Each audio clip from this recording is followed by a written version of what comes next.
श्री गुरु दीनतार श्री चैतन्येश्वरम परमानंद माधव। हरे कृष्णा। सभी भक्तों का स्वागत है आज के श्रीमद् भागवत सत्र में। हम चर्चा कर रहे हैं श्रीमद् भागवत प्रथम स्कंद और 17 अध्याय खत्म कर चुके हैं। 18वें अध्याय पर है। कल 20वें श्लोक तक हमने देखा। कल के चर्चा में हमने देखा कि किस तरह से जब परीक्षित राजा कली को दंडित करते हैं तो ये 18वें अध्याय में फिर सूत गोस्वामी जब वो वापस पुनः अपने राज्य चले जाते हैं कली को दंडित करके और धर्म और धरनी दोनों को पुनः स्थापित करके, तो उसके पश्चात की जो कथा है तुरंत 2 ही श्लोक में वो ख़त्म कर देते हैं। कि वो बताते हैं कि किस तरह से परीक्षित राजा फिर अपने राज्य वापस चले गए। वहाँ पर उन्होंने 3 अश्वमेध यज्ञ किए। उसके पश्चात उन्होंने हुआ क्या कि किसी ब्राह्मण के शाप से उनका मृत्यु हो गया। तो ये जब सारे 88,000 ऋषि सुनते हैं तो उन्हें बड़ा अजीब लगता है कि इतनी जो सुंदर कथा अब तक चल रही है जो भगवान श्री कृष्ण से जुड़ी हुई है, तो वो कथा को आपने अचानक इतने शॉर्ट में क्यों बता दिया। तो हालांकि सूत गोस्वामी इसके लिए ये सब करते हैं कि वो चेक करना चाहते हैं कि ऑडियंस कितना एक्टिवली पार्टिसिपेट कर रहा है। अब जब ऑडियंस सुनते हैं कि अरे ये कथा तो यही ख़त्म हो गई, तब वो कहते हैं कि नहीं, इसे और विस्तार से बताइए कि उनको शाप क्यों मिला, कैसे मिला, क्या हालात थे उस शाप देने के, उससे कौन कौन लोग प्रभावित हुए, फिर उसके आगे क्या हुआ। तो ये सारी जो उत्सुकता है सारे शौनक आदि ऋषिगण दिखाते हैं। और उसके पश्चात जब सूत गोस्वामी ये सुनते तो बहुत आनंदित हो जाते, खुद को बहुत भाग्यशाली महसूस करते हैं कि ऐसे श्रीमद् भागवत का पाठ करने की जो संधि है उन्हें प्राप्त हुई। और फिर वो कहते हैं खुद के विषय में कि अहो भृतम जन्म, कि मेरा जो जन्म है वो निश्चित रूप से दूषित है, पर मैं किसी भगवत भक्तों के संग में आने की वजह से उनसे मैंने यथा योग्य ज्ञान प्राप्त किया है। तो जन्म से जुड़े सारे मेरे जो कल्मश है अभी नष्ट हो चुके हैं और मेरी जो मति है अभी भगवान श्री कृष्ण में स्थित हो चुकी है। ये कहने के पश्चात वो कहते हैं कि अब मैं भगवान श्री कृष्ण के विषय में गुणगान करूँगा। तो 20वें श्लोक में हमने देखा कि किस तरह से जो रस के ज्ञाता है भगवान शंकर और ब्रह्मा जी, इन दोनों के विषय में वहाँ पर वो बताते हैं कि ये जो दोनों हैं ये भगवत प्रेम के रस को जानते हैं। इसके लिए ये निश्चित रूप से क्या है, बार बार भगवान श्री कृष्ण के विषय में सुनने की इच्छा रखते हैं। उसी तरह से हम जिनको थोड़ी सी भगवत कथा में रुचि जो उत्पन्न हुई है आपके संग से, तो हमारे अंदर भी वो इच्छा है और ज़्यादा कृष्ण कथा सुने। इसलिए आप चिंता मत कीजिए, आप निश्चित रूप से इस कथा का विस्तार कीजिए। तो अब वो कथा का विस्तार करेंगे। और जैसे कल उन्होंने रस के ज्ञाताओं और लक्ष्मी जी के बारे में भी कहा कि ये चरण जो पृथ्वी पर है और पृथ्वी को इतना सौभाग्यशाली बनाए, वही चरण लक्ष्मी जी भी उनका सेवन करती है, सेवा करती है। और फिर अब 21वें श्लोक से हम शुरुआत करते हैं। अथापि यत् पादनखावसृष्टं जगत् विरिञ्चो उपरितार्हणाम्ब स ईशां पुनात्यान्यतमा मुकुन्दात् को नाम लोके भगवत पाद अर्थ।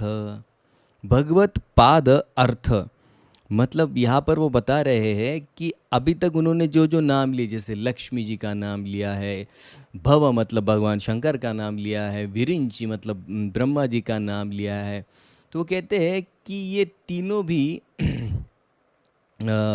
भगवत पाद मतलब भगवान, इस शब्द की अगर आप व्याख्या करेंगे तो उस व्याख्या में ये तीनों भी लोग नहीं इसमें बैठते, वो डेफिनेशन में फिट नहीं होते। तो वो यहाँ पर इस श्लोक में बता रहे हैं कि भगवत पाद अर्थ, इस भगवान इस उपाधि के लिए एकमात्र अगर कोई व्यक्ति है तो वो है भगवान श्री कृष्ण। तो वो उदाहरण से बताते हैं अथा अपि यत पाद नख अवसृष्ट।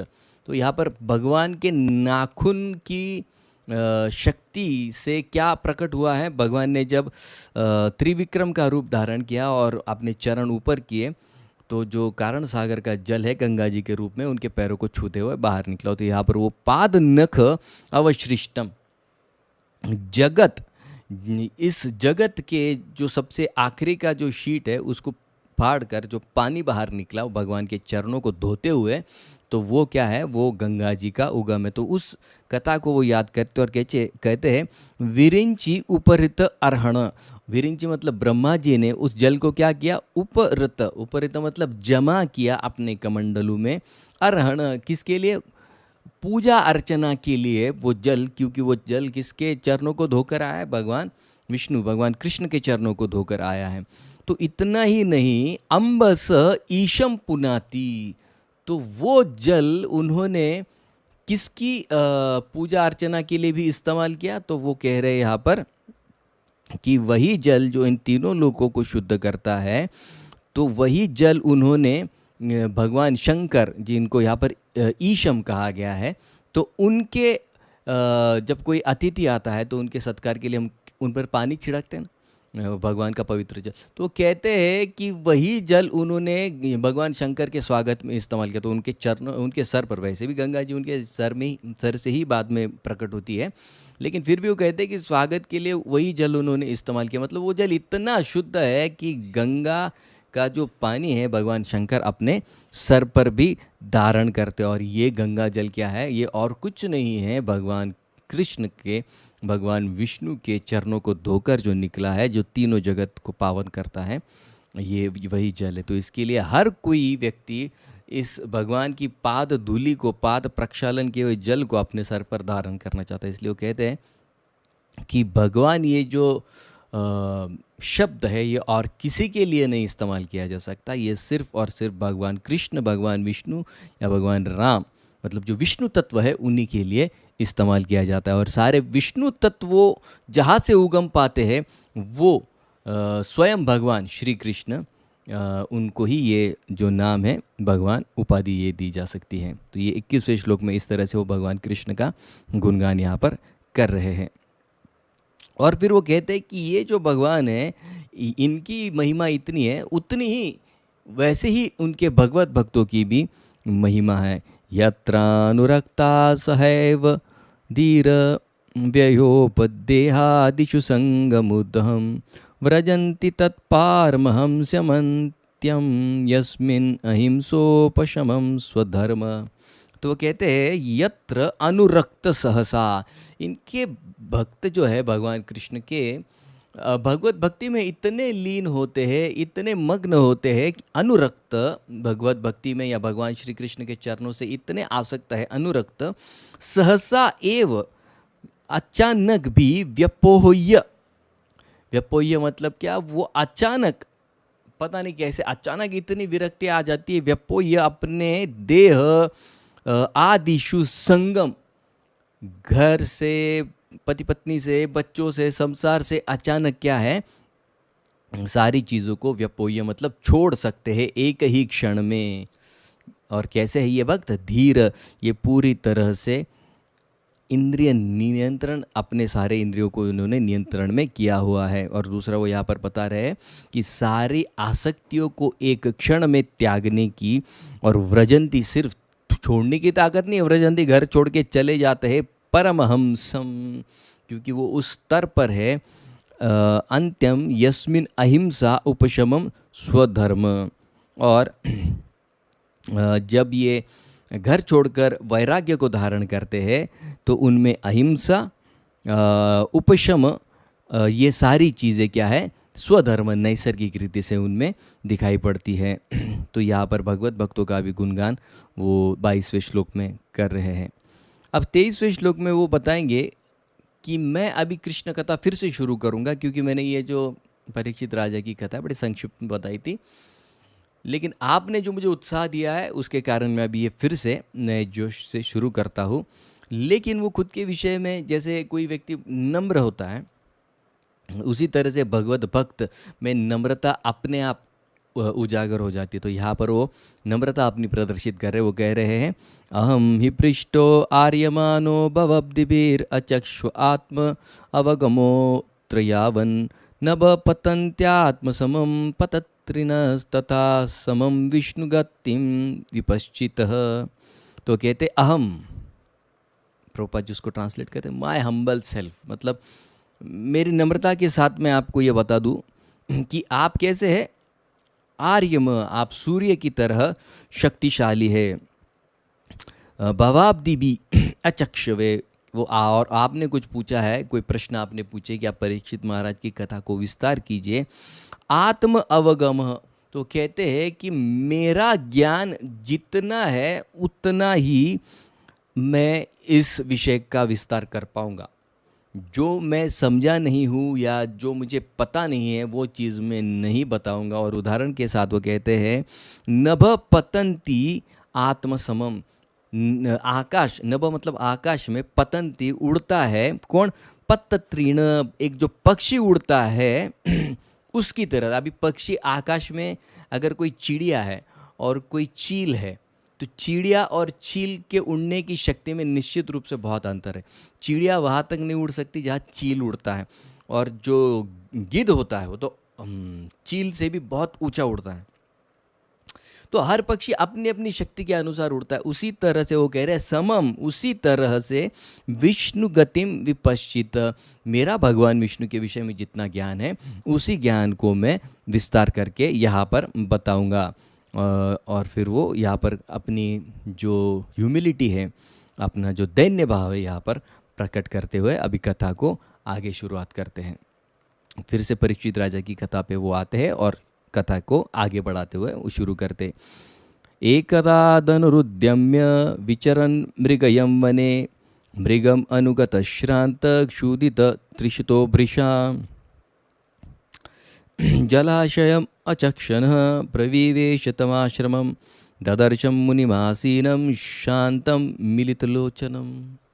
तो वो कहते हैं एकदा, हर कथा की शुरुआत क्या होती है? एक काल से। एक काल ऐसा था जहाँ पर एक कथा शुरू हुई। एक मतलब एक, दा मतलब काल, द इसका मतलब होता है काल या समय को कहा जाता है। तो एक समय की बात है, इसलिए उसको एकदा कहा जाता है। एकदा धनुरुद्यम्य, अपने धनुष्यबाण को लेकर, विचरण मृगयाम, वो शिकार के लिए गए। शिकार किसके कर रहे थे? मृग की कर रहे थे। वने, जंगल में। मृगयान अनुगत, और उस मृग को अनुगत, उसके पीछे पीछे भाग रहे थे। तो इतने भाग रहे थे और वो जो हिरण है वो उनके हाथ से निकल गया। लेकिन वो भागने की वजह से क्या हुआ? श्रांत, बड़े थक गए। क्षुधित, उनको भूख लग गई। और तृष्ट, उनको बहुत प्यास भी लगी। भृशाम, मतलब इतनी लगी कि वो हद से बाहर, मतलब वो सहन नहीं कर पा रहे थे। इसलिए प्रभुपाद जी उसको लिखते एक्सट्रीमली, मतलब इतनी प्यास, इतनी भूख और इतनी थकान अचानक उनको महसूस होने लगे। हालांकि कोई ऐसी बात नहीं कि पहली बार शिकार के लिए गए, इससे पहले भी कई बार शिकार के लिए गए थे। तो आप पूछेंगे राजा होके शिकार क्यों करते हैं? राजा को शिकार करने की अनुमति दो चीज़ों की वजह से होती है। क्योंकि जंगल में साधु ऋषिगण रहते हैं, तो कुछ जंगली जानवर जो है उनको तकलीफ पहुंचा सकते हैं। तो उनको नियंत्रण में रखने के लिए, उनकी संख्या को नियंत्रण में रखने के लिए वो वहाँ पर शिकार के लिए जाते थे। दूसरा, कोई प्रजाति अगर हद से बाहर बढ़ जाती है तो उसका भी नियंत्रण करना राजा का काम था।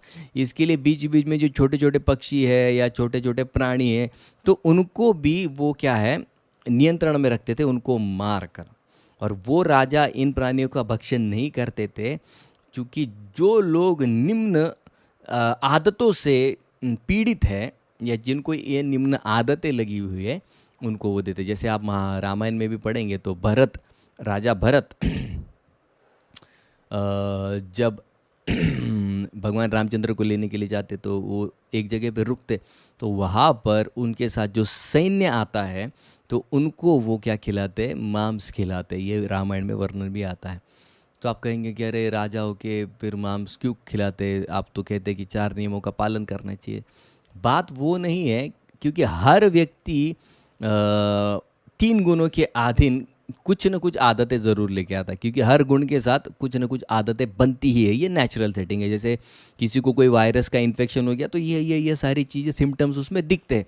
वैसे ही 3 गुणों की बाधा हुई है, किसे पता चलता है? वो सिम्टम्स है। अगर कोई मांसाहार खा रहा है, इसका मतलब निश्चित रूप से तमोगुण और रजोगुण में पूरी तरह से रचा पचा हुआ है, ये उससे पता चल जाता है। तो जो निम्न गुणों में जो व्यक्ति उनके अधीन हो गए, अभी देखिए बात ये नहीं है कि वो क्या खाता है, वो खाता है ये एक बात है, लेकिन खाने के पश्चात उसमें एक शक्ति आएगी। बराबर है, हर कोई व्यक्ति जब कोई आहार लेता है तो शक्ति शरीर में आती है। ये शक्ति का इस्तेमाल वो किस चीज़ के लिए करता है, ये ज़्यादा महत्वपूर्ण है।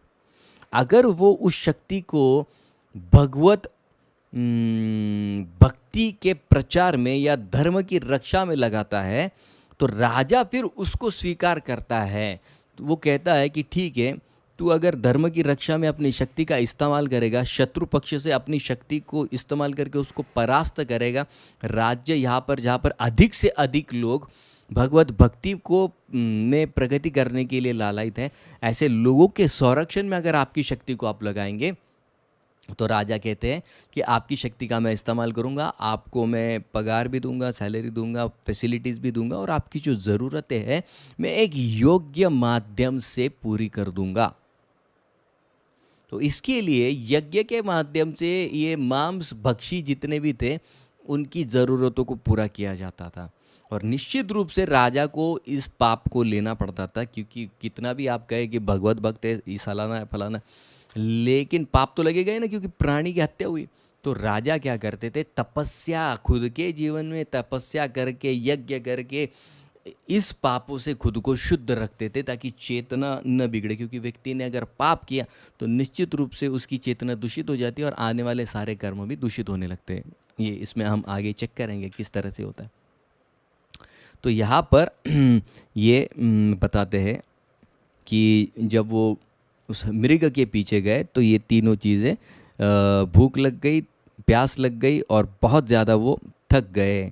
और फिर अचक्षण जब वो ढूंढ रहे थे, प्रविवेश, एक आश्रम उन्हें दिखा। ताम, बड़ा प्रसिद्ध वो आश्रम था, ताम आश्रमम, वो शमीक नाम के एक ऋषि थे, उनका वो आश्रम था।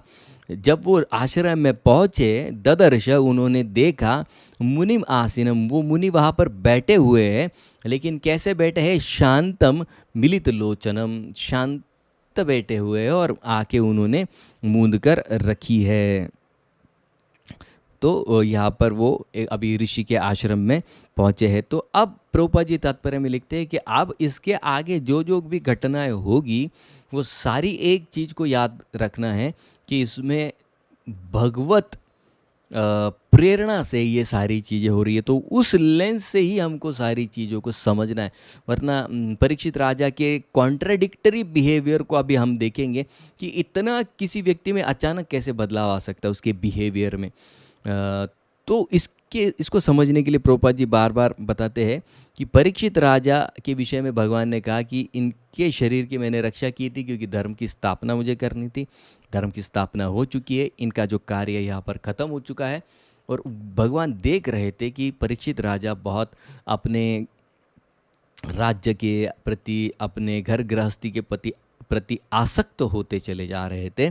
तो उनको वहाँ से निकालने के लिए अभी देखिए भगवान ने ये कैसा प्लान उनके लिए रचा है। क्योंकि प्रभुपाद जी तात्पर्य में लिखते हैं कि जैसे उनके दादाजी अर्जुन, इनको भगवान ने शोकग्रस्त किया, अपने जो सगे संबंधी है उनके प्रति उनको अचानक ऐसा प्रेम का भाव या करुणा का भाव जाग उठा उनके विषय में कि वो कहेंगे मैं इनको मार नहीं सकता, मैं भिखारी बन जाऊंगा, लेकिन मैं युद्ध नहीं करूंगा। तो उस स्थिति को भगवान ने जागृत किया, और फिर उस भक्त के माध्यम से, अर्जुन के माध्यम से हमें भगवद गीता प्राप्त हुई। उसी तरह से भगवान अभी क्या करना चाहते हैं कि ये जो भूख प्यास अति मात्रा में, ये फेक है सब, वो आगे क्लियर हो जाएगा कि कैसे ये डुप्लीकेट था। ये भगवान ने जानबूझकर उनके अंदर वो सारी चीज़ें जागृत की थी कुछ समय के लिए, ताकि ये घटना हो। और उस घटना के माध्यम से जैसे अर्जुन को इस्तेमाल करके गीता बोली गई थी, वैसे ही भगवान चाहते थे कि परीक्षित राजा को लेकर श्रीमद् भागवत अब प्रकट होने का समय आ चुका है। क्योंकि परीक्षित राजा को भगवान चाहते थे कि अभी अपने पास वापस बुलाना चाहते हैं, इसलिए उनको वहाँ से मुक्त करने के लिए घर में जो आसक्त हो चुके हैं परीक्षित राजा, आगे खुद परीक्षित राजा ये कहेंगे, निर्वेद मूलो द्विजशाप रूपो यत्र प्रसक्तम भयमाशु अदत्ते, वो कहते कि इतना आसक्त हो गया था कि द्विजशाप रूपो, उस द्विज के शाप के अगले चैप्टर में आएगा, अगले द्विज शाप के रूप में भगवान आए और मुझे उन्होंने ये सारी आसक्तियों से मुक्त वहाँ पर आने लगती है।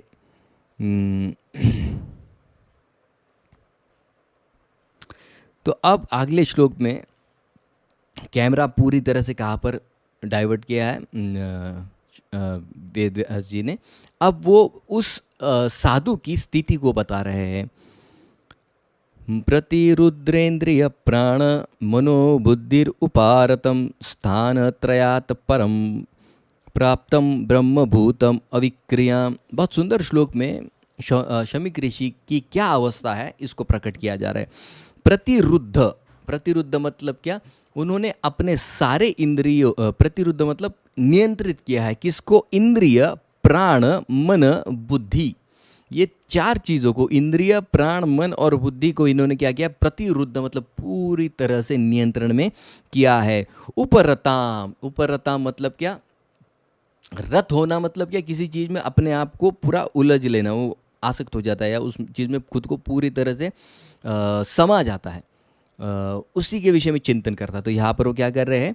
उपरतम, तो उन्होंने इंद्रिय विषय वस्तुओं से अपने मन, इंद्रिय, बुद्धि को वहाँ से निकाल लिया था। उपरतम, और वो उस स्तर पर पहुँच चुके थे। वो स्थान त्रयत परम, और वो तीन, त्रयत मतलब तीन, तीन स्टेज के ऊपर परम, परम मतलब उसके ऊपर चले गए थे। प्राप्तम, उन्होंने प्राप्त कर लिया था, मतलब तीन स्तर के ऊपर चौथे वाले स्तर पर वो पहुंच चुके थे।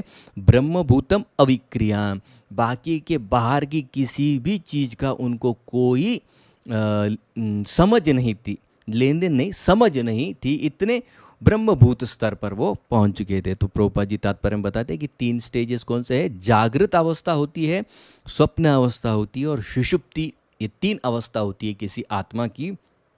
जागृत मतलब जैसे हम सब अभी अपेक्षा करते हैं कि सब लोग जागृत होंगे जब सुन रहे हैं। स्वप्न में भी हो सकते हैं, दूसरी अवस्था होती है स्वप्न। सुन तो कान तो भले ही यहाँ पर होंगे लेकिन कुछ और सपने संजो रहे होंगे, तो स्वप्न दूसरी अवस्था है। और तीसरी अवस्था होती है सुषुप्ति। सुषुप्ति का अर्थ है गहरी नींद में, एकदम गहरी नींद में, जहाँ पर व्यक्ति बाकी के सारी चीज़ों को महसूस नहीं कर पाता है, उसे गहरी नींद कहते हैं। और ये जागृत और स्वप्न में व्यक्ति को अगर आप उठाओ तो तुरंत वो जागृत हो जाता है। जागृत में तो जागृत, स्वप्न में क्या आप आवाज़ दो तो उड़ जाता है। लेकिन सुषुप्ति ये वो स्तर है, जैसे आपने सम्मोहन क्रिया सुनी होगी, तो सम्मोहन में उस व्यक्ति को सुषुप्ति स्तर पर लेकर जाते हैं और वहाँ से फिर उस सारी इन्फॉर्मेशन को निकाला जाता है, क्योंकि वो बाहर की चेतना को भूल जाता है, सिर्फ अपने आप पर उसका पूरा फोकस होता है, तो वो सुषुप्ति स्तर होता है। लेकिन ये त्रय, ये तीनों स्तर से ये ऊपर थे, तो चौथा स्तर कौन सा था? समाधि, जहाँ पर भौतिक गतिविधियाँ पूरी तरह से बंद हो चुकी थी। तो वो क्या है? त्रय परम, तीन स्तर से ऊपर जो चौथा स्तर है, समाधि में शमीक ऋषि स्थित थे। तो ऐसी अवस्था शमीक ऋषि, तो पहले उन्होंने क्या किया? राजा आ रहे, बड़े थके हुए, प्यास लगी है, भूख लगी है, ऋषि के आश्रम में वहाँ पर पहुँचे, देखते ऋषि ने तो आंखें बंद कर ली, बात भी नहीं कर रहे, देख भी नहीं रहे। अब वो बता रहे कि ऋषि इस अवस्था में है।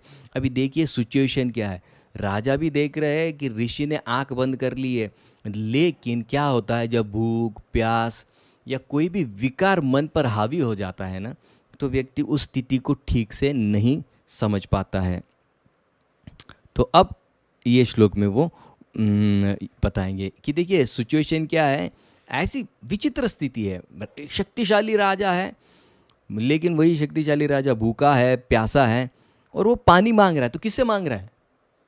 तो ये बताने के लिए उन्होंने बताया तो पानी किससे मांग रहे हो भाई, वो तो ऑलरेडी समाधि में पहुंच चुके हैं, तुम पानी मांग के तुमको पानी नहीं मिलने वाला है। अब ये सब बताने के लिए उन्होंने ये दो श्लोक लिए हैं। अब ऐसे विचित्र अवस्था में परीक्षित राजा है कि समाधि में है साधु, लेकिन इनको लगी ये प्यास, और किसी के अभी आप पूछेंगे यार तो पानी लेके पी लेते ना, नहीं, यही तो फर्क है हम में और उनमें। हम किसी के घर में जाके डायरेक्ट पी लेते हैं क्या पानी? आज की तारीख में इतने घोर कलयुग में भी हम घर पे जाते तो क्या है, तो पहले पूछते हैं ना पानी मिलेगा क्या, भले कितने भी भूखे प्यासे हो, कुछ खाने को देंगे, मिलेगा क्या। वैसे आजकल कभी पूछते कभी नहीं पूछते, गेस्ट अगर थोड़े अधिक हो तो वो खुद ही पूछ लेते को मिलेगा क्या खाने के लिए। तो लेकिन राजा रिफाइंड है, तो वो यहाँ पर अभी बिना पूछे लेंगे तो वो पाप कार्य हो जाएगा, क्योंकि प्रॉपर्टी किसके प्रॉपर्टी में पानी है? वो ऋषि के। इसके लिए वो वेट कर रहे कि ऋषि आके खोलेंगे, मुझे पूछेंगे आइए राजन पानी लेंगे क्या लेंगे, लेकिन यहाँ पर वो तो चौथे स्तर पर, तीसरे भी नहीं चौथे स्तर पर है। अब क्या होता है यहाँ पर बताया गया, अलब्ध तृणभौम्यादिर असंप्राप्त अर्घ्यशुनृत अविज्ञातम इवात्मानं मन्यमानश्चुकोपहा। चुकोपहा, जब उन्होंने उन ऋषि को इस अवस्था में देखा तो उन्होंने मन ही मन में कुछ सोच लिया। बहुत बार यही गलती हम सब लोग करते, एक स्थिति को बाह्य रूप से देखकर उसको जज कर देते, ऐसा ही होगा। अरे नहीं, वो व्यक्ति किस पीड़ा से जा रहा है, किस स्थिति में है, इसका बिल्कुल हम चुकोप मतलब क्या, उन्होंने मन ही मन में शायद ये मेरी तरफ ठीक से देख नहीं रहा है, मेरे बारे में इसके विषय में कुछ तो मत है, अच्छा मत बना लिया है, और क्या है पता नहीं, ये मेरी तरफ देख भी नहीं रहा है, मैं पानी पानी मांग रहा हूँ, ये मेरी तरफ ध्यान नहीं दे रहा है, इसका मतलब इसके मन में कुछ खोट है। हम उसको लेबल कर देते तुरंत। तो यहाँ पर उन्होंने क्या किया, मन्यमान, सोचने लगे, चुकोपहा, चुकोप मतलब वो गुस्सा हो गए, मन्यमान मतलब ये सोच सोच कर, ये सोच सोच कर व्यक्ति अंदर ही अंदर गुस्सा उनका उबल रहा है, क्योंकि उन्होंने कुछ सोच लिया। अलब्ध, अलब्ध मतलब क्या, उन्होंने मेरा ठीक से स्वागत नहीं किया। क्या अपेक्षा थी राजा की, अलब्ध, मुझे अच्छी तरह से उन्होंने ट्रीट करना चाहिए था, रिसीव करना चाहिए था। कैसे, तृण, मैं जानता हूँ कि वो गरीब है ना, मैं बहुत अपेक्षा कर रहा हूँ, क्या नहीं, तृण कम से कम वो एक छोटा चटाई दे देते, भूमि या एक छोटी जगह पर वो निर्देशन करते कि राजन यहाँ पर चटाई भी नहीं, कम से कम उस जगह पर वो साफ है, वहाँ पर बैठ जाइए आदि। और बाकी की जो वेलकम की जो सामग्री है, जितनी उनसे यथाशक्ति बने, असंप्राप्त, लेकिन ये सब नहीं किया। और असंप्राप्त मतलब क्या, उन्होंने मेरा अच्छी तरह से स्वागत नहीं किया। अच्छा भाई, आपको और क्या चाहिए था छोटा मोटा जिससे आप संतुष्ट हो जाते, अर्घ्य, अरे पानी तो दे देते, एक थोड़ा आधा ग्लास भर। शुनृत, नहीं पानी तो कम से कम मीठे शब्द बोल लेते कि राजन मेरे घर में पानी भी नहीं है, भेजता हूँ किसी को, पानी मंगा लूँगा, बिस्लरी की एक बॉटल आपके लिए। अवज्ञातम, और उनको लगा कि पानी भी नहीं पूछा, इन्होंने तो मेरा क्या किया, मुझे निग्लेक्ट कर दिया। ये मन्यमानम इव, इस तरह से आत्मानम, खुद के विषय में, मन्यमानम सोचकर, चुकोपहा, चुकोप मतलब क्या, वो बहुत गुस्सा हो गए। और प्रभुपाद जी लंबा तात्पर्य लिखते हैं उसमें, बहुत सुंदर बातें प्रभुपाद जी लिखते हैं, गेस्ट रिसेप्शन किस तरह से होना चाहिए। जब जरासंध और भीम युद्ध कर रहे थे, तो जब शाम को दोनों का युद्ध खत्म हो जाता था, तो जरासंध, भीम, कृष्ण और अर्जुन साथ में भोजन लेते थे। ये देखो, मतलब जब कोई आपका शत्रु भी घर में आ जाए तो उसको ऐसे नहीं लगना चाहिए कि मेरे शत्रु के घर में आया हूँ, नहीं, उसको रिलैक्स लगना चाहिए। ये हमारा स्टैंडर्ड था गेस्ट रिसेप्शन का। नहीं तो ये आजकल लोग पूछते पाणी घेणार का, जेवण तर आलाच असाल, तो ऐसे पूछेंगे तो ये क्या गेस्ट रिसेप्शन है क्या। तो प्रभुपाद जी लिखते कि गेस्ट रिसेप्शन के पहले वैदिक समय में क्या स्टैंडर्ड हुआ करते थे।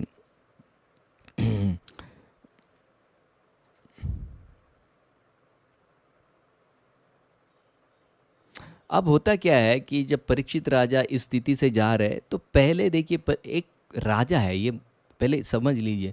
तो राजा का एक स्वभाव क्या है कि कहीं ना कहीं थोड़ा सा ऐश आराम से रहने की, सुविधा सुख सुविधाओं में रहने की आदत है।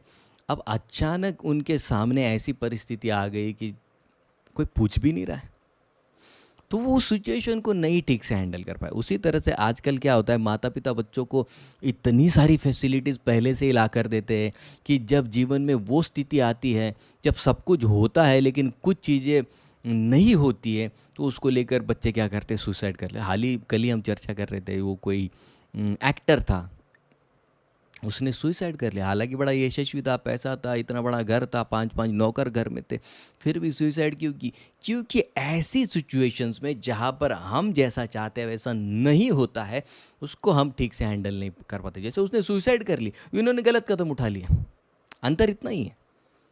लेकिन ये जो आदत है, ये बचपन से डालनी पड़ती है। और हम देखते हैं कि परीक्षित राजा को तो ये आदत बचपन से थी। तो इसका मतलब यहाँ पर प्रभुपाद जी बार बार क्या निर्देशन कर रहे हैं, ये सब आदतें उनको बचपन से ही लगाई गई थी, लेकिन आज अचानक कुछ ऐसा हो रहा था उनके अंदर कि वो खुद को नहीं रोक पा रहे थे। इसके लिए ये क्या दर्शन करता है, दर्शाता है कि ये भगवत प्रेरित सारा इवेंट है।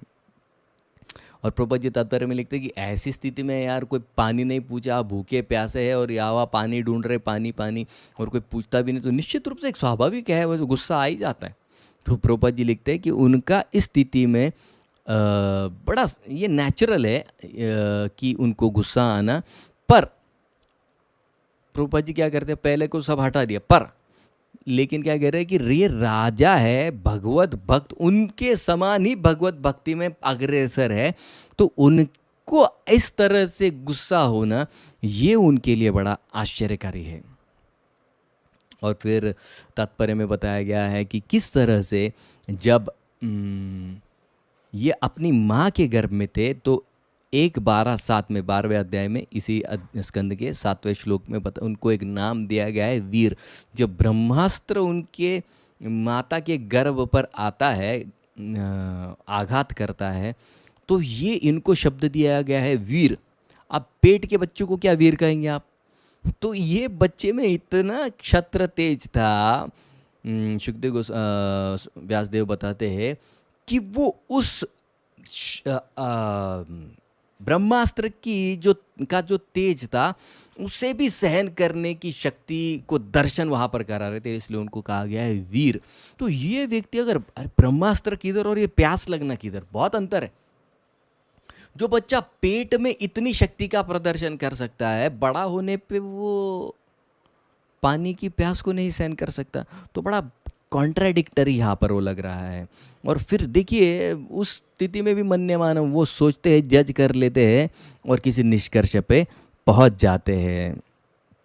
तो प्रभुपाद जी फिर से लिखते हैं कि ऐसी ऑकवर्ड स्थिति में क्यों डाला गया उनको, क्योंकि भगवान चाहते थे कि उन्हें अब भगवत भक्ति के मार्ग पर स्पीडी प्रोग्रेस करानी है और उनको निरासक्त इस दुनिया से होना है। इसके लिए उन्हें इस स्थिति में डाला गया। अब परीक्षित राजा ने मनी मन में सोच लिया, चुकोप गुस्सा भी हो गए। अब देखिए क्या होता है, गुस्से के आगे वो क्या करते।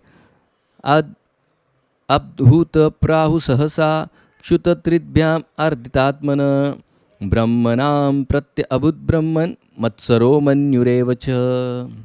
मत्सरः, मत्सर का मतलब क्या है, उनके मन में द्वेष, द्वेषी नहीं, मन्यु गुस्सा किसके विषय में आ रहा है अभी, शमीक ऋषि के बारे में। क्यों?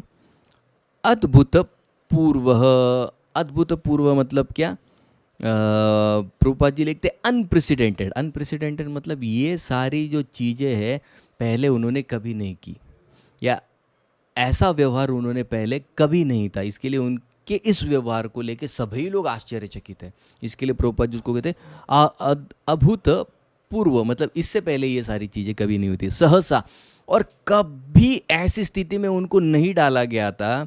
शुत त्रिभ्याम आर्दित आत्मन, कि वो इतने क्षुधा से पीड़ित है, प्यास से पीड़ित है, आर्दित मतलब पीड़ित है, आत्मन खुद, ब्रह्मनो प्रति अभुत ब्रह्मन, और उस स्थिति में जब उनको डाला गया तो उस ब्राह्मण के विषय में क्या हुआ, मत्सरः मन्यु एवच, मत्सर और गुस्सा, द्वेष और गुस्सा, ये दोनों भाव उनके प्रति उनके मन में उमड़ रहे थे।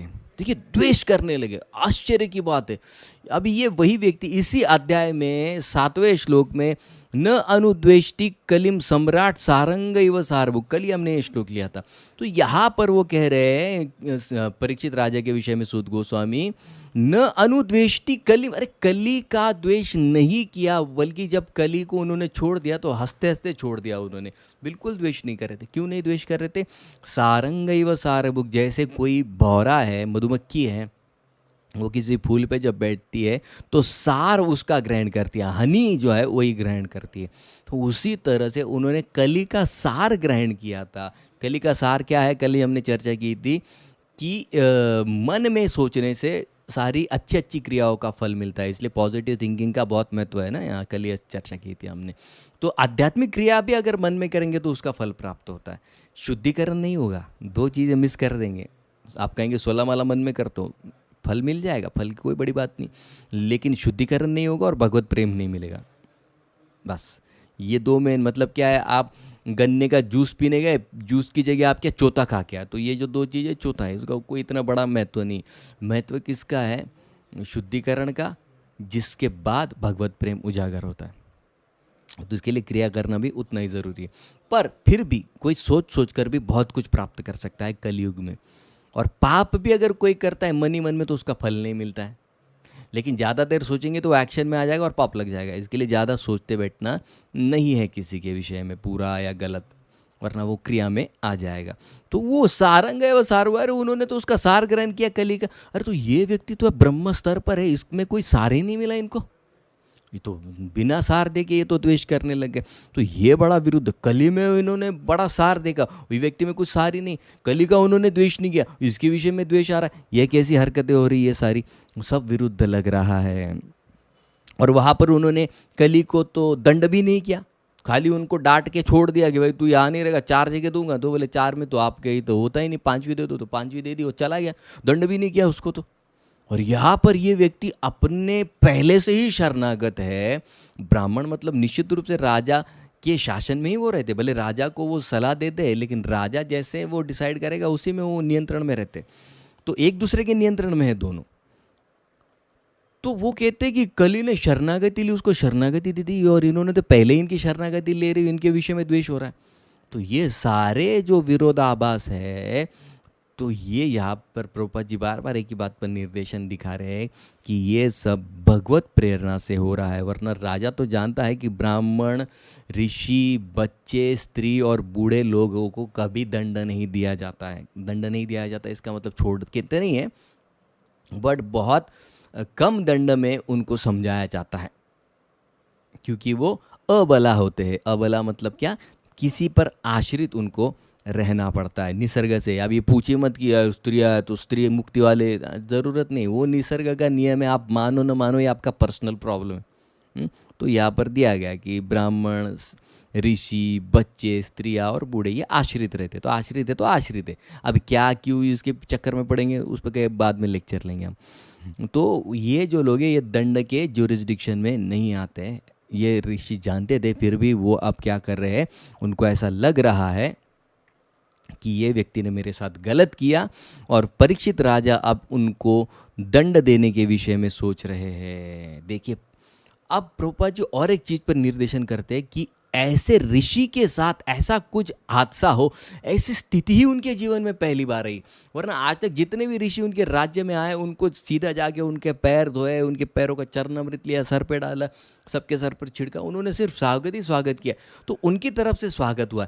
लेकिन ऋषि के आश्रम में जाके ऐसा पहली बार उनके जीवन में हो रहा है, इसके लिए वो समझ नहीं पा रहे हैं कि मैं क्या करूँ। इसलिए अनप्रेसिडेंटेड जो प्रभुपाद जी लिखते, क्योंकि ऐसा जो इवेंट हो रहा है ये पहली बार उनके साथ हो रहा है, इसलिए वो समझ नहीं पा रहे कि क्या मुझे करना चाहिए।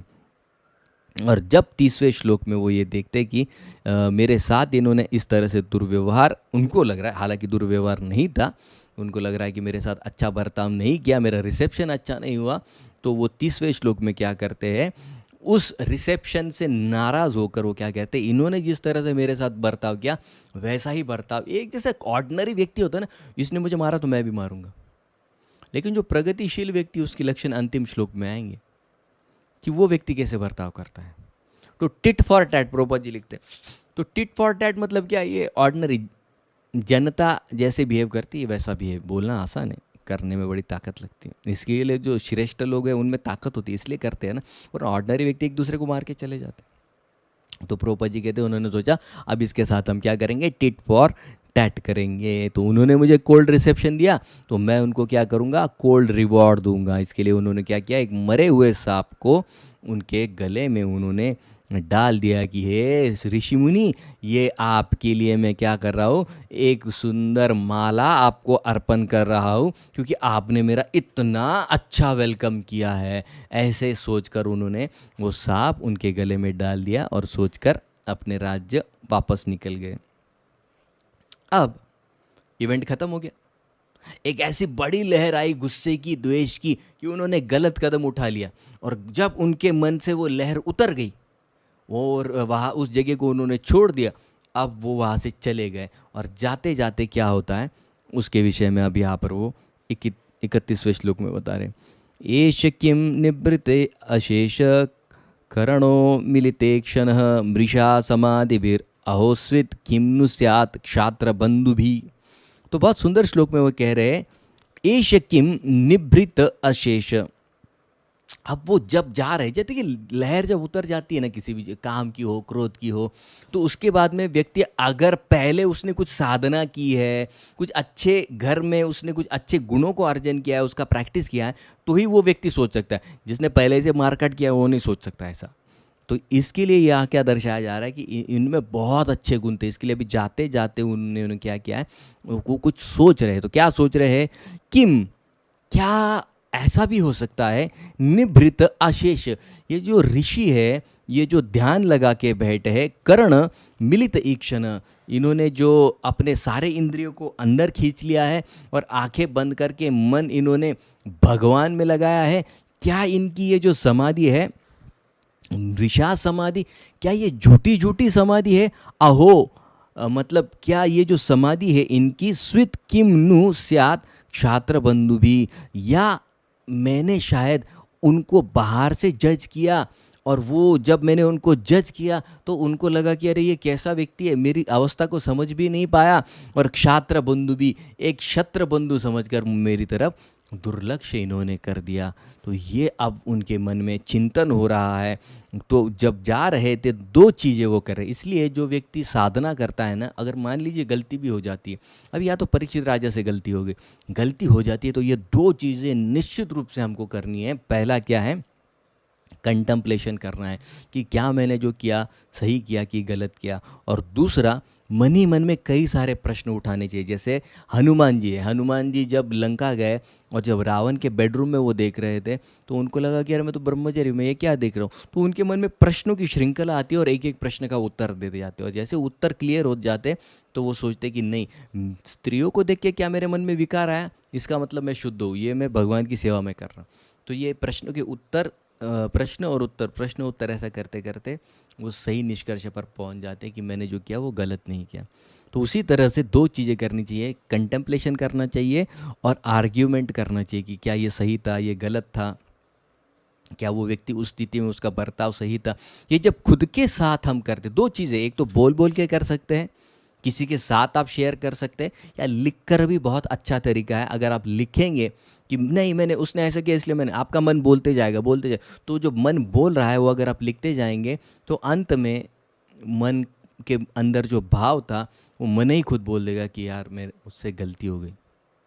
तो ये भी एक तरीका होता है और जब ये लहर पूरी तरह से चली जाती है, व्यक्ति सारी चीज़ों को ठीक से देखने लगता है। अब यहाँ पर जब लहर उतर गई है परीक्षित महाराज की, तो अब वो सोच रहे हैं और आर्ग्यू कर रहे हैं कि क्या उनकी समाधि वास्तविक थी या मृषा या झूठी थी, या उन्होंने जस्ट मुझे अवॉइड करने के लिए ये ढोंग रचा था, या उन्होंने वो समाधि का भेस लिया था। तो अब वो क्या कर रहे हैं, मन ही मन में ग्लानि महसूस कर रहे हैं कि मैंने शायद निश्चित रूप से कुछ गलती की है। तो आप पूछेंगे कि कैसे समझना चाहिए कि मैंने सही किया कि नहीं, गलत किया।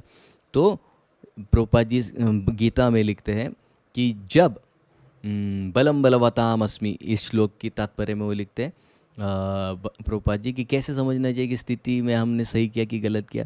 तो बल जो है निकल जाता है। अगर हमने किसी के साथ गलत व्यवहार किया है, दुर्व्यवहार किया है, अपराध किया है, तो अंदर से जो बल परमात्मा हमको देते, बल मतलब क्या, वो आनंद भी हो सकता है कि भगवत भक्ति करते हमको बहुत आनंद आ रहा है, लेकिन वो क्रिया के बाद हमको ये देखना चाहिए कि वो बल है मेरे पास, क्या वो आनंद मुझे फिर से महसूस हो रहा है। तो अगर नहीं हो रहा है तो इसका मतलब क्या है, समझना चाहिए कि हमने गलती की है। अगर उसके बाद भी आपको आनंद महसूस हो रहा है और वो चीज़ बार बार आपके मन में ऊपर नहीं आ रही है, तो फिर समझना चाहिए कि परमात्मा ने सैंक्शन किया है कि आपकी कोई गलती नहीं है, आप चिंता मत कीजिए, मैं आपको फिर भी भगवत भक्ति में आनंद देता रहूँगा। क्यों? क्योंकि आपकी गलती नहीं है, गलती उसकी है, लेकिन फिर भी आप कुछ नहीं बोले, इसके लिए अवार्ड के रूप में आपको मैं और ज़्यादा आनंद दूंगा। तो वो बल की अगर हानि हो जाती है तो समझ लेना चाहिए कि निश्चित रूप से हमसे कुछ गलती हो गई है। तो फिर कोई प्रश्न कर सकता है कि अरे ये परीक्षित राजा ने जो इसमें जो गुस्सा आया ये तो उसके पिछले कर्मों की वजह से भी तो हो सकता है ना। तो वो कहते हैं कि अगर किसी ने पाप कर्म किया है, विश्वनाथ चक्र ठाकुर लिखते हैं कि पाप अगर कर्म किया है तो उसका रिजल्ट भी खराब आता है। अब मान लीजिए कि ये उन्होंने गलत किया, लेकिन इस गलती का एंड रिजल्ट क्या है?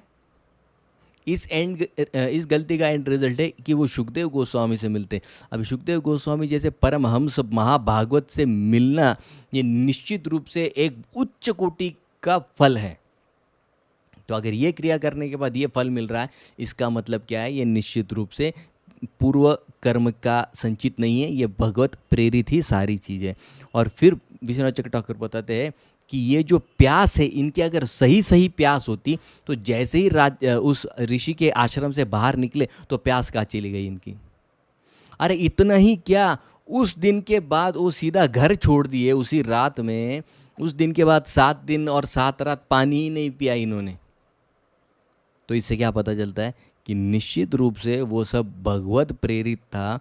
भगवान चाहते थे कि आप क्या कीजिए, वैराग्य धारण कीजिए और 7 दिन में आप मेरे पास वापस आइए, लेकिन आते आते एक सेवा करके आइए कि आप आएंगे और श्रीमद् भागवत आप प्रकट करके ही वापस मेरे धाम आएंगे। तो सेवा के लिए उनको ये फैसिलिटी। अभी सेवा भी देखिए ना, कैसी सेवा है ये। ऐसी सेवा अगर किसी को मिले तो कांटे आ जाएंगे किसी के शरीर पर।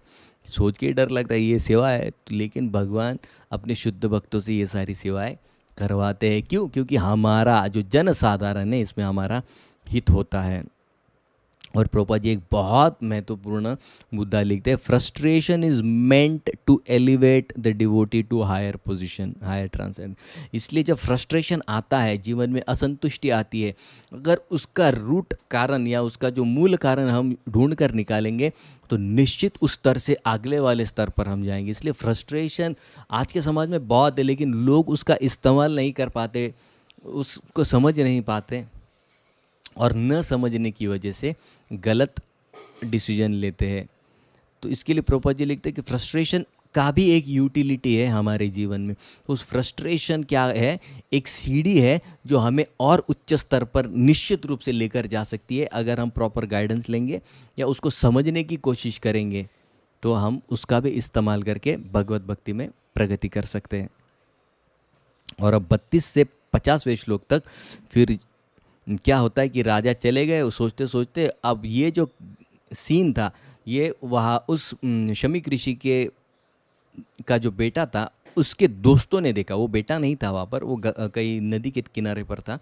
तो बच्चों ने जब देखा कि राजा ने गले में सांप डाल लिया है तो वो भागते भागते गए और उनको पूछा कि उनको बताया कि क्या वहाँ पर हुआ है।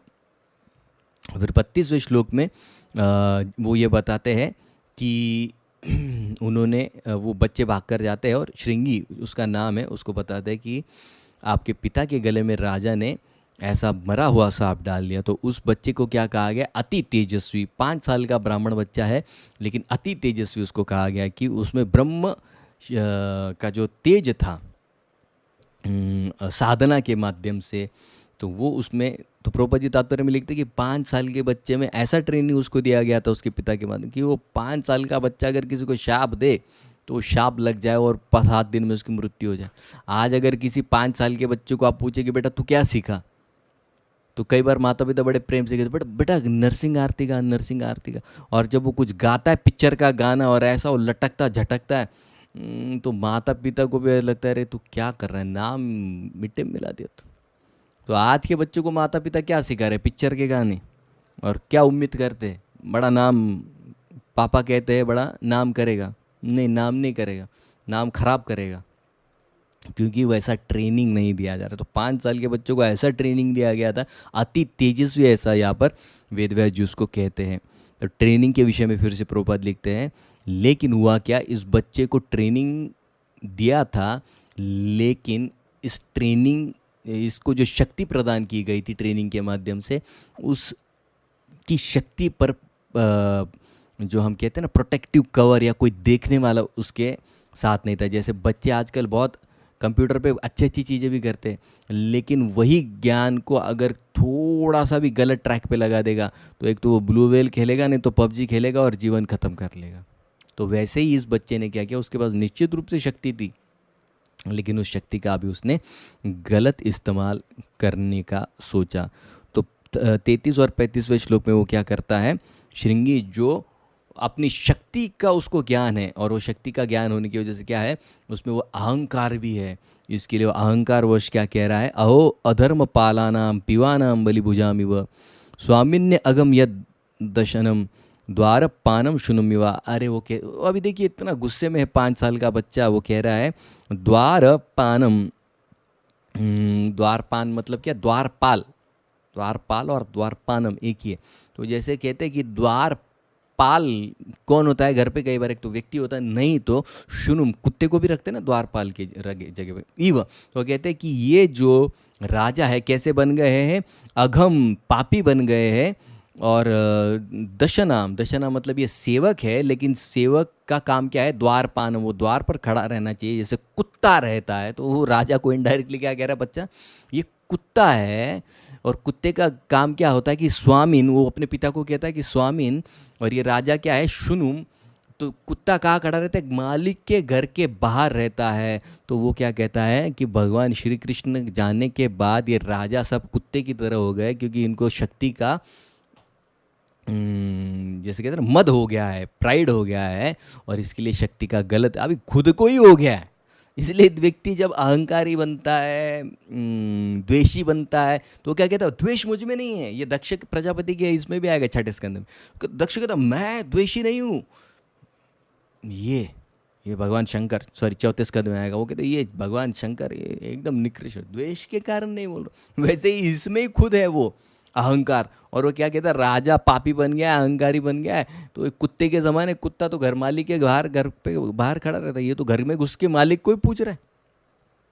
तो ऐसे गलत गलत शब्दों से वो राजा की प्रताड़ना करना शुरू किए थे। और फिर क्या करते सब उससे भी बड़ी गलती क्या करता है श्रृंगी, वो जस्टिफाई करने लगता है अपनी गलती को। गलती निश्चित रूप से शमीक ऋषि की भी है और परीक्षित राजा की भी है, लेकिन वो क्या कहता है कि मेरे पिताजी बिल्कुल गलत नहीं है। ब्राह्मण क्षत्र बंधुरी ग्रहपालो निरूपित स कथम तद गृहे द्वास्थ शब्द स भांडम भोक्तुम अर्हति। वो कहता है कि निश्चित रूप से मालिक कुत्ते को पालता है, लेकिन कुत्ते ने स भांडम भोक्तुम, मालिक के भांड मतलब बर्तन में खाने की इच्छा नहीं रखनी चाहिए। तो वो क्या कह रहे हैं, कह रहे तुम हमारे घर पे आप पानी मांगने, तुम्हारी औकात क्या है घर के बाहर खड़े रहने की, तुम कैसे मेरे पिता से पानी मांग सकते हो। स भांडम भोक्तुम, तुम मालिक के ही बर्तन में खाने की इच्छा रखते हो। तो ये सारी चीज़ें इतनी अपनी शक्ति के अहंकार के कारण वो बोलता है। और श्रृंगी क्या करता है, वो कहता है कि भगवान कृष्ण चले जाने की वजह से हम ब्राह्मणों का रक्षण कोई करने वाला नहीं है, ऐसा इस राजा को लग रहा है। इसके लिए मैं क्या करता हूँ, देखो वो अभी बच्चों को बोल रहा है, अभी 5-6 साल के सब छोटे छोटे बच्चे, अभी उनको क्या वो उनको दिखाता है, देखो भगवान चले गए और ये राजा इतने मदमस्त हो गए, इनको इनकी अकल में ठीक लगा, तो अब तुम देखो सब लोग। तो वो दिखावे के लिए बच्चों को दिखाना चाहता है, बालिश उसकी बुद्धि है। और वो क्या करता है, देखो अभी मेरी शक्ति को कैसे मैं मेरी शक्ति से इसको शाप देता हूँ। और तुरंत वो क्या करता है, वहाँ पर वो नदी के जल को लेकर कुछ मंत्र उच्चारण करता है, और फिर वो आंखें लाल लाल उसकी हो चुकी है। और फिर वो क्या करता है, इति लंघित मर्यादा, ये राजा ने क्या किया है, मर्यादा का उल्लंघन किया है। क्या मर्यादा उल्लंघन किया है, जो एटिकेट है क्षत्रियों ने ब्राह्मणों के साथ कैसे बर्ताव करना चाहिए, ये एटिकेट का इन्होंने पालन नहीं किया।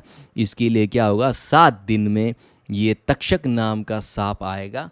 और ये तक्षक क्यों आएगा, वो कहता है मैंने कहा है इसके लिए तक्षक आएगा, और इनका 7वें दिन तक्षक के माध्यम से इनका शरीर भस्म हो जाएगा। किसका शरीर भस्म हो जाएगा, वो कहते हैं कुलाअंगर। कुलाअंगर मतलब क्या, ये यदु कुल का सबसे निकृष्ट जो व्यक्ति है परीक्षित राजा, इसका अंत हो जाएगा, ऐसा वो कहते हैं। और 38वें श्लोक में अब जब ये अभी देखो, इसको भी गुस्सा आया। पहले तो किसका आया था? परीक्षित राजा को। उसका गुस्सा उतर गया, उनको वो बोलने लगे अरे क्या किया। अब हुआ क्या, इन्होंने तो बक दिया, ये श्रृंगी ने बोल दिया। और जब बोल दिया तो क्या हुआ, वो शक्ति चली गई। और जब लहर भी चली गई तो तब उनका दिमाग ठिकाने पे आया। वो उनको लगने लगा अरे बाप रे, ये तो मैंने क्या किया। तो ऐसी गलती, भयंकर गलती उसने कर दी थी। ये जब उसको समझा, अब कब समझा, वो लहर चली जाने के बाद। लेकिन तब तक बहुत लेट हो जाता है। इसलिए जब शास्त्र कहते हैं ना कि गुस्सा आए या किसी के प्रति द्वेष हो, तो आसान तरीका क्या है, जैसे परीक्षित राजा ने घर वो छोड़ दिया, वो जगह को ही छोड़ दिया। तो उसी तरह से अगर उस समय के लिए, वो लहर को रोकने के लिए अगर हम उस जगह को छोड़ दें कुछ समय के लिए, तो निश्चित रूप से हानि टल सकती है। अगर हम और कुछ नहीं कर सकते तो ये तो ज़रूर कर सकते हैं कि उस जगह को, उस व्यक्ति का आमना सामना मत कीजिए कुछ समय के लिए। जब लहर उतर जाएगी, फिर लहर उतरने में शायद टाइम लग सकता है, 1 दिन भी लग सकता है, 2 दिन भी लग, उसके बाद आइए जब उस स्थिति को हम समझेंगे। या कुछ समय के लिए चले जाइए वहाँ से 5-10 मिनट के लिए, और फिर वापस आइए, तब तक अपना भी मन शांत हो जाता है। तो कुछ योग्य बोलने की भी शक्ति, अब ये सब किसके लिए है? जिसने ऑलरेडी कुछ शक्ति जमा करके रख, जिसने पहले से ट्रेनिंग ले ली, इसके लिए नहीं है। इसके लिए ट्रेनिंग पहले से बहुत ज़रूरी है। तो जो व्यक्ति ने पहले से कुछ ना कुछ अध्यात्म में ट्रेनिंग ली है, नाम जप कर रहा है, भागवत श्रवण कर रहा है, गीता श्रवण कर रहा है, पाठ कर रहा है, जिसमें कुछ शक्ति है, तो वो निश्चित रूप से ये कर सकता है कि उस जगह को अगर वो छोड़ दे तो वो जो लहर है वो ज़्यादा क्षति नहीं पहुंचा पाएगी। तो यहाँ पर श्रृंगी अब क्या है, 38वें श्लोक में जब घर वापस आते हैं तो उनके मन में वही चल रहा है, मुझसे बहुत बड़ी गलती हो गई मेरी। और वो जब घर पे आता है तो देखता है कि पिता के गले में वो सांप है। और जैसे ही वो देखता है तो ऐसे जोर जोर से चिल्लाने लगता है, रोने लगता है। क्यों? क्योंकि उसको उसकी गलती पता चल गई, और उस ग्लानि से छुटकारा पाने के लिए वो रोने लगता है। और जब वो जोर जोर से रोता है तो शमीक ऋषि जो समाधि में है, वो समाधि टूट जाती है। और जब देखते हैं कि गले में किसी ने मरा हुआ सांप डाला, तो उठा के उसको फेंक देते हैं साइड में। और वो अपने बच्चे को पूछते हैं कि क्या हुआ, क्यों रो रहे, क्या तुम्हें किसी ने क्षति पहुंचाई है? तो फिर वो बच्चा बोलने लगता है कि मुझसे क्या गलती हुई है। तो यहाँ पर देखिए, शमीक ऋषि ने देखा कि अरे सांप है, तो इतना सीरियसली नहीं लिया, उसको उठाकर कहीं साइड में उन्होंने फेंक दिया। लेकिन इस बच्चे को देखिए, इसमें इतना अहंकार बढ़ गया था शक्ति के कारण। शक्ति आसान नहीं है, उसको हैंडल करना सबके बस की बात नहीं है। इसलिए बच्चों को हमने सशक्त बनाना चाहिए, लेकिन सशक्त बनाने से पहले उस शक्ति का इस्तेमाल कैसे करना है ये सिखाइए, बहुत ज़रूरी है। माता पिता इस बात पर बिल्कुल ध्यान नहीं देते हैं, और इसकी वजह से फिर बच्चे गलत कदम उठा लेते हैं, और फिर बाद में ग्लानि होती है जीवन में कि अरे काश मेरे बच्चे को मैं अच्छा ट्रेनिंग देता। तो जैसे श्रृंगी ने गलत इस्तेमाल किया, आजकल के एक नहीं हज़ारों लाखों की तादाद में बच्चे अपनी शक्ति का गलत इस्तेमाल कर रहे हैं। और इसके लिए जिम्मेदार सिर्फ और सिर्फ माता पिता ही है, अन्य दूसरा कोई नहीं। टीवी नहीं, कुछ नहीं, कुछ नहीं, कुछ नहीं। वो उनको नाम मत दीजिए आप। माता पिता को ये खुद कोई ट्रेनिंग नहीं है। कई बार मैं पूछता हूँ कि आपने शादी क्यों की, तो वो 25 साल हो जाते, 30 साल हो, तो पता ही नहीं मैंने शादी क्यों की। तुमको शादी क्यों नहीं की ये पता नहीं, तो बच्चे को जन्म क्यों दिया? बच्चे को जन्म देने का कारण क्या था? वो क्या मजा मस्ती का साधन है क्या? बच्चे को जन्म देना बहुत बड़ी जिम्मेदारी है। माता पिता बनना ये क्या, कई बार तो बच्चे को जन्म इसके लिए देते क्योंकि आजू बाजू वाले बहुत, अरे 4 साल हो गए शादी को, तुमको बच्चा नहीं हुआ, 5 साल हो गए, उनके वो टेंशन को हटाने के लिए बच्चे को जन्म देते। कैसा भी हो बच्चा, काला पीला नीला हरा सफ़ेद, कैसा भी हो बच्चा चाहिए। यार तुम बच्चे को जन्म देना इतनी बड़ी जिम्मेदारी, क्योंकि वही बच्चा जाके आगे समाज में एक तो पॉजिटिव कंट्रीब्यूशन देगा, नहीं तो नेगेटिव कंट्रीब्यूशन देगा। तो गृहस्थों के लिए कंट्रीब्यूशन है समाज के लिए, तो ट्रेनिंग बहुत ज़रूरी है। लेकिन प्रभुपाद जी बताते हैं कि यहाँ पर इस बच्चे के शक्ति का मद के माध्यम से, अहंकार के माध्यम से कली ने इसका गलत इस्तेमाल कर लिया। क्यों? क्योंकि कली जानते थे कि जब तक परीक्षित राजा है मैं यहाँ पर एंट्री नहीं कर पाऊंगा। जैसे कृष्ण जब तक थे कली एंट्री नहीं कर पाए, उसी तरह से कृष्ण के प्रतिनिधि जब तक है मैं मेरा साम्राज्य फैला नहीं पाऊंगा। तो कली को ये चाहिए था कि कैसे करके भी परीक्षित को राज्य सिंहासन से हटाइए और फिर उस सिंहासन पर मैं अपना व्यक्ति बिठाऊंगा और फिर साम्राज्य करूंगा। तो उन्होंने किसका इस्तेमाल किया? इस ब्राह्मण की शक्ति का इस्तेमाल किया। ऐसी शक्ति उसमें थी तो उसमें इतना अहंकार बढ़ गया और फिर अहंकार से वो जो छेद हो जाता है, फिर उसके उससे उसमें से उन्होंने प्रवेश करके, मन में प्रवेश करके उसको बहकाया, उसको शाप देता है और परीक्षित राजा को उसी दिन घर छोड़ना पड़ता है। और फिर वो प्रोपा जी लिखते हैं कि उस बच्चे की शाप की वजह से क्या हुआ, एक हैप्पी हिस्ट्री के चैप्टर का अंत हो गया। इसका मतलब प्रोपा जी लिखते हैं कि उस दिन के बाद सिर्फ और सिर्फ समाज में तहस नहस शुरू हो गई।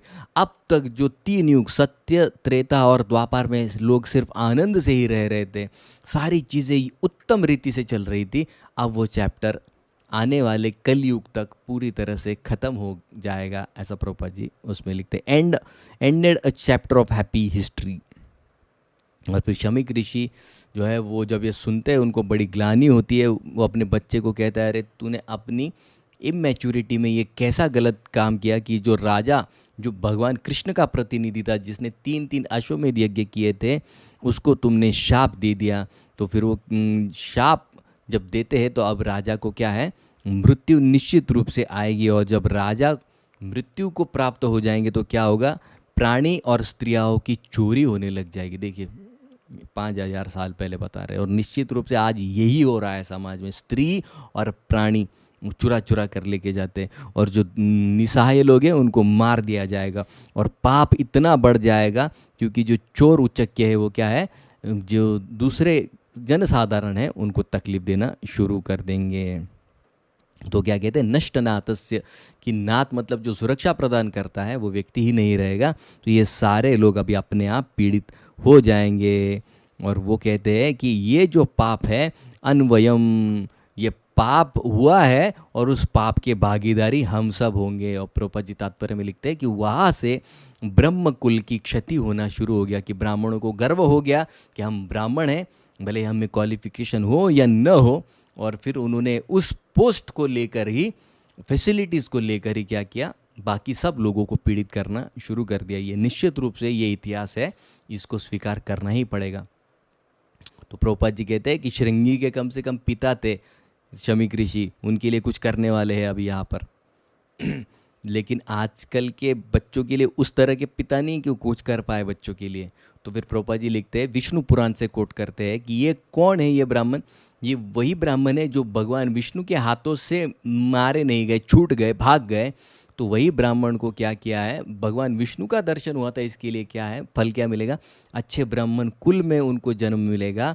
लेकिन कई लोग क्या है, ब्राह्मण कुल में जन्म लेने के पश्चात भी उसका भगवत भक्ति में प्रगति करने के लिए इस्तेमाल नहीं करते, उसका उल्टा गलत इस्तेमाल करते हैं और पतित हो जाते हैं। तो कलयुग में जो भी आएंगे, अब ये मैं नहीं कह रहा हूँ, ये यहाँ पर लिखा हुआ है तो ब्राह्मण कुल में जो लोग आएंगे वो, उन्होंने कहीं ना कहीं, उनके पास बहुत अति मात्रा में सुकृति है, इसके लिए उन्हें उच्च कुल में जन्म मिल रहा है। लेकिन बहुत लोग भगवत भक्ति नहीं करेंगे, ऐसे कुछ कार्यों में लगे रहेंगे। और फिर शमीक ऋषि कहते हैं कि तुमने क्या गलती की, तुमने वर्णाश्रम पालन करने की जो विधि थी, राजा उसको करवा रहा था, वही तुमने नष्ट कर दिया। इसलिए अभी जो प्रजा आएगी वो 2 ही चीज़ों के पीछे भागेगी, एक तो है अर्थ मतलब धन के पीछे, और काम अभिनिवेशित, और सिर्फ इंद्रिय तृप्ति करने के पीछे वो भागते रहेंगे। आत्मानम शुनुम कपिनाम इव, शुनु मतलब कुत्ता और कपि मतलब बंदर।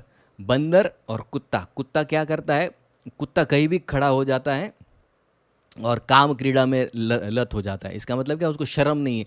तो लोग आज काम क्रीड़ा में किस तरह से रत हो जाएंगे, जैसे कुत्ते कहीं पर भी शुरू हो जाते हैं वैसे बाहर दिखने मिलता है। ये सब देखिए 5,000 साल पहले लिखा है। शुनु कपि नाम इव, और बंदर, बंदर मतलब जो सिर्फ मैथुन सुख के विषय में विचार करता है, बंदर।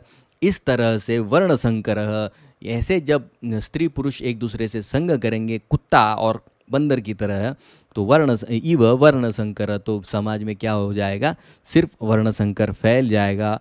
और समाज की सुख और शांति अपने आप नष्ट हो जाएगी, क्योंकि प्रजा की क्वालिटी ही कुत्ते और बंदरों की तरह होगी, ऐसा यहाँ पर लिखा गया है। क्यों होगी? क्योंकि माता पिता उस चिंतन में, शरीर का भोग करने के चिंतन में, जैसे कुत्ते और बंदर करते हैं, उस वो जब क्रिया करेंगे तो बच्चे भी वैसे ही पैदा होंगे। फिर शमीक ऋषि क्या करते हैं? अपने पुत्र के लिए प्रार्थना करते हैं कि भगवान माफ़ कीजिए कि अब अभी अपक्व बुद्धि, मेरे बच्चे की बुद्धि पक्व नहीं थी, उसमें से उसने क्या किया? अपापेशु स्वभृत्येषु, आपके जो भृत्य है, सेवक है, और अपापेशु जो पूरे पापों से मुक्त है, ऐसे राजा को इसने क्या किया है? शापित कर दिया है। तो फिर कोई प्रश्न कर सकता है कि अगर भगवान ही चाह रहे हैं कि परीक्षित राजा को ये सारी चीज़ें उसको जाना पड़े, तो फिर श्रृंगी को क्यों हम इतना गलत ठहरा रहे हैं? तो फिर यहाँ पर बता रहे हैं कि श्रृंगी को सिर्फ माध्यम बनाया, और जब उसके पिता उसके लिए प्रार्थना करेंगे तो उस पाप से भी मुक्त हो जाएगा। तो श्रृंगी को भगवान ने क्या किया? निमित्त बनाया है। तो फिर कोई कहेगा कि अरे पूरे ब्राह्मण कम्युनिटी को क्यों आप पकड़ रहे हैं इसमें? तो फिर ये जो वराह पुराण से प्रभुपाद जी कोट करते हैं कि ये ब्राह्मण कौन होंगे और कैसे इनका कलयुग में जन्म होगा, तो वो कथा यहाँ पर पूरी डिटेल में बताई गई है। और फिर 38वें श्लोक में शमीक ऋषि चाहते हैं, तिरस्कृता विप्रलब्धा क्षप्ता क्षिप्ता हता अपि नस्य तत्प्रति कुर्वन्ति तद्भक्त प्रभवोपि। वो कहते हैं कि भक्त का प्रभाव क्या है? तद्भक्त मतलब भगवान कृष्ण के भक्तों का प्रभाव क्या है? तिरस्कृता, तिरस्कृत मतलब उनको कोई तिरस्कृत भी कर दे, विप्रलब्धा उनकी कोई चीटिंग भी कर ले, क्षप्ता उनको कोई शाप भी दे दे, क्षिप्ता उनको कोई निगलेक्ट भी कर दे, हता उनको कोई मार भी दे, न च अस्य तत्प्रति कुर्वन्ति वो काउंटरैक्ट नहीं करते। किसकी बात करें? प्रगत भक्तों की बात कर रहे हैं। निश्चित सबसे ये अपेक्षा की जाती है अपने अपने यथाशक्ति इन चीज़ों को पालन करें। प्रभवोपि ही, तो यहाँ पर शमीक ऋषि ये श्लोक क्यों कहते हैं? क्योंकि उनको लग रहा था कि बहुत अच्छा होगा कि राजा भी मेरे बच्चे को दंड दे दे, तो कम से कम उस पाप से मुक्त हो जाएगा। लेकिन वो जानते हैं कि तद भक्ता प्रभवोपि, वो कहते हैं लेकिन भगवत भक्त कैसे है? तिरस्कृता, उनका तिरस्कार भी हो जाए, उनके विप्रलब्धा चीटिंग भी हो जाए, क्षप्ता उनको कोई शाप भी दे दे, क्षिप्ता उनको कोई निगलेक्ट भी कर दे, हता कोई मार भी दे, न च अस्य प्रति कुर्वन्ति वो अपने लिए कुछ नहीं करते। बड़े आलसी होते हो इस विषय, इस आलसी किस विषय में होना है? इस विषय में होना है। हम भगवत भक्ति में ही आलसी हो जाते। तो जब कोई हमारे लिए कुछ गलत करता है, वो उसके लिए कुछ करना है तो भगवान कर लेंगे, ये सोचने की कम से कम हमको वृत्ति आनी चाहिए। तो यहाँ पर शमीक ऋषि क्या सोच रहे हैं? अच्छा होगा कि मेरे बच्चे को वो दंड दे दे तो बच्चा मेरा मुक्त हो जाएगा। लेकिन वो सोचते हैं, लेकिन भगवत भक्त तो ऐसे होते ही नहीं, खुद के विषय में कुछ भी हो जाए वो तो बस भगवत चिंतन में मस्त रहते हैं। इसके लिए फिर वो क्या करते हैं? उनको बड़ा बुरा लगता है और अपने बच्चे की गलती पर वो शोक करते हैं कि मैंने तो नहीं लिया, लेकिन मेरे बच्चे ने मेरे प्रति किए गए क्रिया को बड़े सीरियसली ले लिया, और अब ये जो घटना है जो पूरे पृथ्वी के लिए घातक तय होने वाली है, घातक हो चुकी है एक तरह से कि कली का प्रवेश होगा। लेकिन दूसरी तरह अच्छी बात क्या है? श्रीमद् भागवत अभी यहाँ पर आने वाला है। और फिर अब जब परीक्षित राजा को शाप दे दिया गया है, तो कल परीक्षित राजा क्या करेंगे, कहाँ जाएंगे, किसका आश्रय लेंगे, ये हम देखेंगे आखिरी अध्याय में। हरे कृष्ण।